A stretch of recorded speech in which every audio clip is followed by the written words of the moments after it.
લઈ જા, તને આપી તું લઈ જા। નમસ્કાર મિત્રો, અમૃત બાપાની મસાણી મેલડીમાં એટલે કે મોટી ખળોળનો વિડીયો અત્યારે સોશિયલ મીડિયા પર ખૂબ જ વાયરલ થઈ રહ્યો છે। જ્યાં મિત્રો એક દુખિયારી તેનું દુઃખ લઈને અમૃત બાપાના મસાણી મેલડીમાંના ત્યાં ગઈ હતી અને તેને માતાજીએ પ્રસન્ન થઈને તેમના બધા ઘરેણાં આપી દીધા હતા અને 40 લાખના ઘરેણાં હોવાનું માતાજી કહી રહ્યા હતા। તે જોઈ શકો છો અમારા વિડીયોમાં। પણ મિત્રો, પહેલાં તો તમે અમારી ચેનલમાં નવા હો તો સબસ્ક્રાઈબ કરી નાખજો અમારી ચેનલને અને આ વિડીયોને વધુમાં વધુ શેર કરજો। અને જો તમે પણ અમૃત બાપાના મસાણી મેલડીમાં દિલથી માનતા હોય તો જય માતાજી જરૂરથી લખજો। તો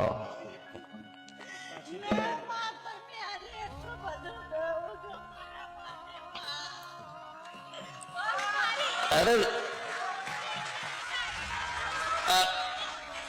અરે એ પટેલ, આ પટેલે મને 25 લાખ રૂપિયાનું આલી તું તાર 40 થયા લે બેટા, લઈને જા। મારે જોઈતું નથી, મને ઓળખોન તો ઓળખાય।